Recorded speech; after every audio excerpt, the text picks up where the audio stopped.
اعوذ باللہ السمیع العلیم من الشیطان الرجیم من ہمزہ ونفخہ ونفثہ بسم اللہ الرحمن الرحیم الف لام را تلک آیات الکتاب الحکیم اکان للناس عجبا ان اوحینا الی رجل منہم ان انذر الناس وبشر الذين آمنوا أن لهم قدم صدق عند ربهم قال الكافرون إن هذا لساحر مبين۔ سورہ یونس مکی صورتوں میں سے ایک ہے۔ قرآن مجید کی ترتیب مصحف کے اعتبار سے 10ویں سورہ ہے اور اس سورت کی 109 آیات ہیں اور اس میں 11 رکوع ہیں، اور یہ تمام کی تمام سورہ جز نمبر 11 یعتذرون میں ہے۔ مکی صورت ہونے کے لحاظ سے اس کے مضامین وہی ہیں جو اکثر مکی صورتوں کے ہیں، یعنی کہ توحید، رسالت، آخرت اور کفار کے اعتراضات اور ان کے جوابات۔ ابتدا ہی سے اللہ رب العزت نے ہمارے ایمان کی جانچ کی ہے، چنانچہ پہلی آیت میں فرمایا الف لام را، لیکن یہاں پر الف لام را کے بعد آیت کا نشان نہیں ہے۔ اس سے قبل ہم نے سورہ بقرہ میں الف لام میم پڑھا، آیت کا نشان تھا۔ سورہ آل عمران میں الف لام میم پڑھا، آیت کا نشان تھا۔ سورہ اعراف میں الف لام میم صاد پڑھا، آیت کا نشان تھا، یعنی وہ ایک مستقل آیت تھی۔ لیکن یہاں پر الف لام را کے بعد آیت کا نشان نہیں، بلکہ آیت جاری ہے، تلک آیات الکتاب الحکیم، کہ یہ آیات ہیں اس کتاب کی جو پر از حکمت ہے۔ پھر فرمایا کیا لوگوں پر یہ بات بڑی عجیب گزری ہے کہ ہم نے انہی میں سے ایک شخص کی طرف وحی کر دی ہے، کیونکہ مشرکین مکہ اس بات پر تعجب کرتے تھے کہ وہ یہی کہا کرتے تھے کہ یہ کیا بات ہوئی، ہماری طرح کا انسان اور کہتا ہے کہ آسمان سے وحی آتی ہے، اس پر آتی ہے تو ہم پر کیوں نہیں آ سکتی۔ اللہ رب العزت نے اس طرح کے تمام اعتراضات کا بڑا ہی عمدہ اور بڑا ہی زبردست جواب اس صورت میں دیا ہے۔ پھر فرمایا کہ ان انذر الناس، وحی کرنے کا مقصد یہ ہے کہ تم لوگوں کو ڈراؤ، وبشر الذین آمنوا، اور ایمان والوں کو خوشخبری سنا دو کہ ان کے لیے اللہ کے پاس، ان کے رب کے پاس سچا مرتبہ ہے۔ اور کافر یہی کہتے ہیں کہ یہ تو یقینی طور پر جادوگر ہے ظاہر۔ جادو تو اس چیز کو کہتے ہیں جو دکھائی دے۔ موسیٰ علیہ السلام کے عصا کا سانپ بن جانا دکھائی دینے والا ایک معجزہ تھا، تو جو ایمان نہیں لائے انہوں نے کہا یہ تو جادو ہے۔ نبی کریم صلی اللہ علیہ وسلم نے تو کوئی عصا پھینک کر سانپ نہیں بنایا، انہوں نے تو کسی پرندے کو مٹی سے بنا کر ہوا میں نہیں اڑا دیا، تو یہ کس چیز کو جادو کہہ رہے ہیں؟ سوچنے کی بات ہے۔ دکھائی تو کچھ نہیں دے رہا، یہ جس چیز کو جادو کہہ رہے ہیں وہ کلام ہے، یہ کلام کو جادو کہہ رہے ہیں، اور کلام لکھا ہوا نہیں ہے۔ نبی کریم صلی اللہ علیہ وسلم قرآن مجید لکھی ہوئی کتاب لے کر نہیں آئے، پڑھ رہے ہیں، سنا رہے ہیں۔ اس سننے کو وہ اس حیرت انگیز طریقے سے جج کر رہے تھے کہ یہ کلام انسان کا ہو ہی نہیں سکتا۔ ان کے ذہن میں کوئی اور توجہ نہیں آئی، انہوں نے کہہ دیا یہ جادوگر ہے، اس کے کلام میں اتنا اثر ہے، جادو ہے گویا کہ، تو یہ جادوگر ہوگا، اس کے علاوہ کچھ نہیں ہو سکتا۔ کیونکہ اگر وہ اس بات سے ایک قدم اور آگے بڑھ جاتے تو وہ یہ مان لیتے کہ پھر یہ اللہ کا نبی ہے، یہ کلام اللہ کا ہے، انسان کا نہیں ہو سکتا۔ لیکن انہوں نے اس حیرت کی انتہا کو بس یہاں تک لا کر روک دیا کہ انہوں نے کہا یہ جادوگر ہے۔ تو دراصل یہ اس بات کا اعتراف ہے کہ ہم نے ہتھیار ڈال دیے، ہم اس کے مقابلے پر کوئی کلام پیش نہیں کر سکتے، اور اسی کو انہوں نے جادو سے تعبیر کیا ہے۔ اس کے بعد فرمایا کہ تمہارا رب اللہ ہے، پہلے رسالت پر بات ہوئی، اب اللہ کی توحید پر بات ہے۔ تمہارا رب اللہ ہے جس نے آسمانوں اور زمین کو 6 دن میں پیدا کیا۔ دن کیا ہے؟ یہ دن ہمارے دن نہیں ہیں، کیونکہ اللہ رب العزت نے کائنات کو پیدا کیا 6 دن میں، اس کا مطلب کائنات نہیں تھی۔ ہم دن اور رات کا حساب کیسے لگاتے ہیں؟ سورہ یونس کی آیت نمبر 5 میں آ رہا ہے هو الذی جعل الشمس ضیاء والقمر نورا وقدرہ منازل لتعلموا عدد السنین والحساب، کہ سورج اور چاند کے مطابق تم اندازہ لگاتے ہو کہ کتنے سال گزرے، کتنے دن گزرے، کتنی راتیں ہوئیں، کیا تاریخ ہے، کیا مہینہ ہے، کون سا سال ہے۔ لیکن جب اللہ نے کائنات کی تخلیق کی ابتدا فرمائی، نہ سورج تھا نہ چاند تھا۔ اس کا مطلب یہ ہے کہ اس وقت ہماری فزکس کے حساب سے وقت نہیں تھا، کیونکہ ہمارے فزیکل لاز بنے کب ہیں؟ کائنات کی تخلیق کے بعد۔ اللہ ان لاز کا پابند نہیں ہے، ان قوانین کا پابند نہیں ہے، لہٰذا جو فرمایا کہ فی ستتی ایام، 6 دنوں میں، تو یہ دن کیا ہے یہ ہمیں نہیں معلوم۔ یہ اللہ رب العزت کے اعتبار سے، اس کے حساب سے کوئی ٹائم پیریڈ ہے، کوئی ٹائم فریم ہے جس کے 6 حصے اس نے مقرر فرمائے، لیکن اس کو اپنے دنوں سے تعبیر دینا یہ سراسر غلط اور باطل ہے۔ پھر وہ عرش پر مستوی ہو گیا۔ وہ کیسے عرش پر مستوی ہوا؟ جیسے اس کی شان کے لائق ہے، ہم اس بات کو سمجھ نہیں سکتے۔ یدبر الامر، وہ کام کی تدبیر کرتا ہے۔ الامر سے مراد کیا ہے؟ اس کائنات میں جتنا بھی نظام ہے اس سب کی تدبیر اللہ رب العزت اکیلا کرتا ہے۔ ایک محتاط اندازے کے تحت سائنسدان کہتے ہیں کہ یہ جو حشرات الارض ہیں، جس کو ہم کیڑے مکوڑے کہتے ہیں، ان کی 8 لاکھ اقسام ہیں۔ تو سمندر کی مچھلیاں، دوسرے جانور، پرندے، یہ سب ان کی کتنی تعداد ہے، کتنی اقسام ہیں، واللہ اعلم۔ تو اللہ نے فرمایا یدبر الامر، ان سب کے لیے تدبیر اللہ اکیلا کرتا ہے، اس کے علاوہ کوئی بھی نہیں۔ ما من شفیع الا من بعد اذنہ، کوئی نہیں جو اس کے سامنے شفاعت کر سکے مگر اس کی اجازت سے۔ یہاں پر مشرکین مکہ کے عقیدے کو اللہ نے اڑا کر رکھ دیا۔ وہ عقیدہ کیا تھا؟ ہؤلاء شفعاؤنا عند اللہ، ہم ان بتوں کی پوجا نہیں کرتے، یہ تو اللہ کے پاس ہمارے سفارشی ہیں۔ تو اللہ نے فرمایا کوئی سفارشی نہیں ہے اللہ کے سامنے جب تک وہ اجازت نہ دے۔ اگر ان بتوں کو اجازت دی گئی ہے اللہ کی طرف سے تو دلیل پیش کرو، کوئی دلیل تم نہیں پیش کر سکتے، لہٰذا یہ خوش فہمی چھوڑ دو کہ یہ تمہاری سفارش ہمارے سامنے کرتے ہیں۔ ذالکم اللہ ربکم، وہ ہے اللہ تمہارا رب، فاعبدوا، اس اکیلے کی عبادت کرو، اس کے ساتھ کسی کو شریک نہ کرو۔ کیا تم اتنی بھی نصیحت قبول نہیں کرتے؟ پھر قیامت کی بات آئی کہ تمہیں لوٹایا جائے گا اسی کی طرف، یہ اللہ کا سچا وعدہ ہے۔ یعنی کہ مستقل ان 3-4 آیات میں رسالت، توحید، تخلیق، قیامت، سارے مضامین کو انتہائی مختصر الفاظ میں سمیٹا گیا، جو مکی صورتوں کا ایک کمال ہے۔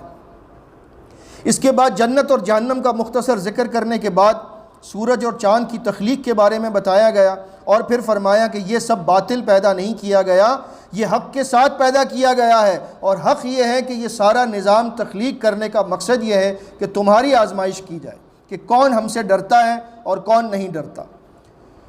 اس کے بعد ہمارے سامنے اللہ رب العزت نے ایک شکوہ رکھا ہے۔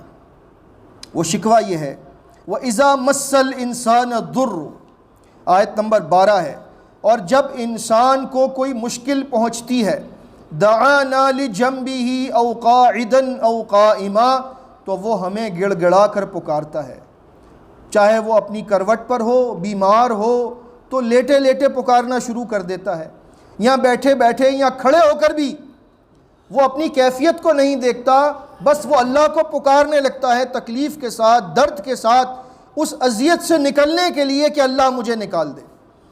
فلما کشفنا عنہ ضرہ، پھر جب ہم اس سے اس تکلیف کو ہٹا دیتے ہیں، مرہ، تو وہ چل دیتا ہے، کأن لم یدعنا الی ضر مسہ، کہ جیسے اس نے کبھی ہمیں تکلیف میں پکارا ہی نہیں تھا۔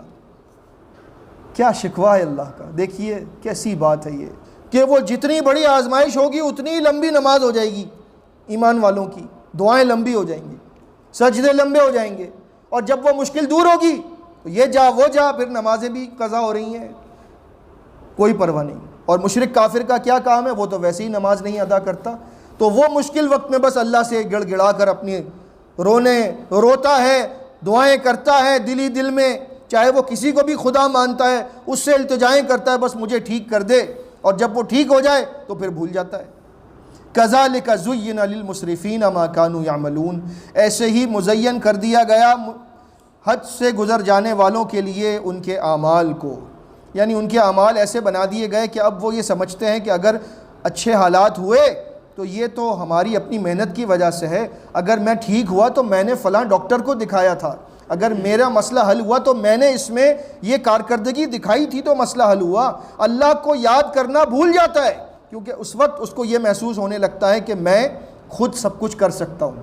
لیکن جب اللہ اس کو مصیبت میں ڈالتا ہے، دروازے سارے بند ہو جاتے ہیں، تو اس کو آخر میں ایک ہی دروازہ نظر آتا ہے، وہ رب کا دروازہ ہے۔ ایمان والا ایسا نہیں ہوتا۔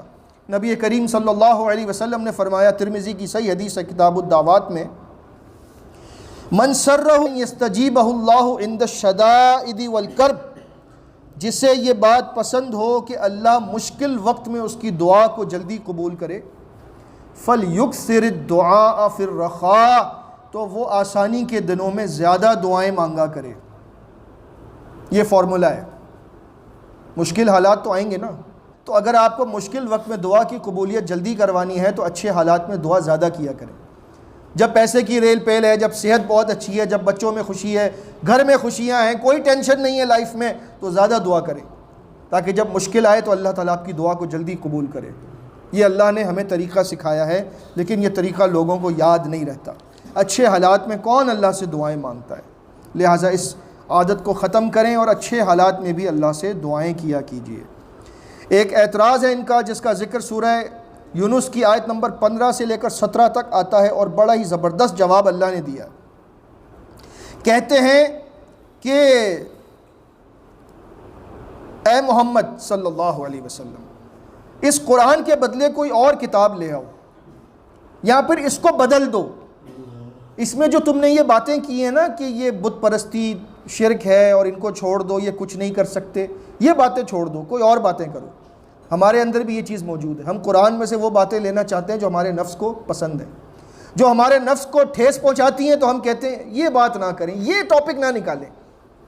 اکثر یہ ہوتا ہے، کسی کو اگر بینکنگ سیکٹر کے اندر وہ کام کرتا ہے تو اس کے سامنے سود کی بات کرو تو وہ کہتا ہے کوئی اور بات کریں، آپ اس کو چھوڑیں، آپ رہنے دیں۔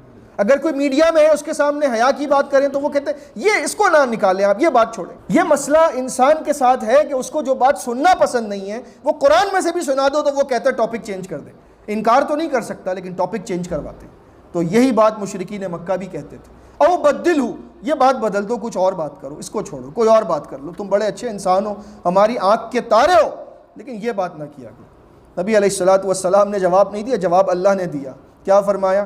ما یکون لی ان ابدلہ من تلقاء نفسی، میرے لیے یہ لائق نہیں، سزاوار نہیں کہ میں اس میں کوئی تبدیلی کروں اپنی طرف سے۔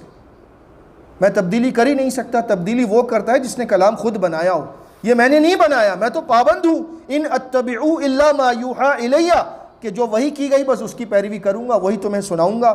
انی اخاف ان عصیت ربی عذاب یوم عظیم، اگر میں نے اس کو تبدیل کیا تو مجھے ڈر ہے اپنے رب سے بڑے دن کے عذاب کا۔ یعنی شریعت کے معاملے میں نبی علیہ الصلوۃ والسلام بھی تبدیلی نہیں کر سکتے۔ افسوس ہے کہ آج لوگ امت میں ہوتے ہوئے قرآن و سنت کی تعلیمات میں تبدیلی کرتے ہیں، صرف اس لیے کہ ان کو ماننے والے لوگ اگر حق سنیں گے تو وہ بگڑ جائیں گے۔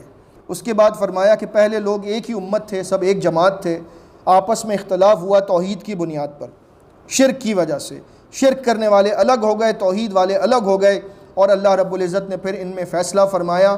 سورہ بقرہ میں ہم پڑھ چکے ہیں کہ وہ فیصلہ کیسے ہوا، انبیاء کو بھیجا کتابوں کے ساتھ، اور اس کتاب کی روشنی میں فیصلہ ہوا کہ حق پر کون ہے، باطل پر کون ہے۔ پھر انہوں نے کہا کہ اس پر کوئی معجزہ کیوں نازل نہیں ہوتا؟ اللہ نے فرمایا کہہ دیجئے کہ غیب اللہ کے اختیار میں ہے، تم بھی معجزے کا انتظار کرو، میں بھی انتظار کر رہا ہوں۔ معجزہ دکھانا ہوگا، اللہ کی مرضی ہوگی تو دکھائے گا، ورنہ یہ قرآن تمہارے سامنے ہے، ایمان لانا ہے تو لاؤ، اور نہیں لانا تو جو کرنا ہے کرو۔ اس کے بعد اللہ نے اپنی نشانیاں بتائی ہیں کہ وہ تمہیں سمندر میں، خشکی میں، تری میں تمہاری رہنمائی کرتا ہے، اور جب سمندر میں طغیانی آتی ہے اور آندھی چلتی ہے تو اس وقت تم جب سمجھتے ہو کہ ہر طرف سے گھیر لیے گئے تو پھر تم اس وقت صرف اللہ اکیلے کو پکارتے ہو اور کہتے ہو اگر تو نے ہمیں یہاں سے بچا لیا تو ہم شکر گزار بن جائیں گے، شرک چھوڑ دیں گے۔ پھر جب اللہ تمہیں اس مصیبت سے نکال لے آتا ہے تو پھر تم دوبارہ زمین میں سرکشی کرنے لگتے ہو۔ اے لوگوں تمہاری سرکشی تمہارے اپنے لیے مصیبت بن جائے گی، تھوڑی سی دنیا کما لوگے، اس کے بعد لوٹ کر تو ہمارے ہی پاس آنا ہے، پھر ہم تمہیں بتائیں گے تم کیسے کیسے اعمال کرتے رہے۔ اس کے بعد ہمارے سامنے دنیا کی مثال رکھی گئی اور دارالسلام کی طرف اللہ رب العزت نے دعوت دی کہ سلامتی کا گھر جنت میں ہے، تم بنا لو، یہ صراط مستقیم پر چل کر ہی مل سکتا ہے۔ یا ایھا الناس قد جاءتکم موعظۃ من ربکم، اے لوگوں تمہارے پاس تمہارے رب کی طرف سے نصیحت آ چکی ہے، وشفاء لما فی الصدور، اور یہ وہ شفا ہے جو دلوں کی بیماریوں کے لیے اللہ نے بھیجی ہے، وہدی ورحمۃ للمؤمنین، اور ہدایت ہے اور ایمان والوں کے لیے رحمت ہے۔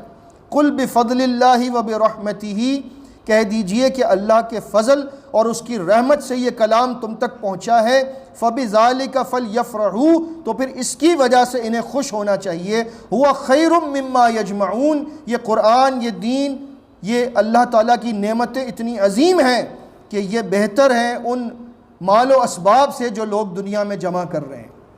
یعنی کہ ہمیں یہ بات بتائی جا رہی ہے کہ قرآن مجید کی تعلیم، اس کا علم حاصل کرنا، اس کو سیکھنا سکھانا، یہ ساری دنیا سے بڑھ کر دولت ہے۔ تو خوشی اس بات کی ہے کہ اللہ نے اس کلام مقدس کو ہمارے لیے ہدایت کا ذریعہ بنایا ہے، اور رمضان کا مہینہ اس اعتبار سے بہت عظیم ہے کہ اسی مہینے میں اللہ نے اس کلام مقدس کو نازل فرمایا۔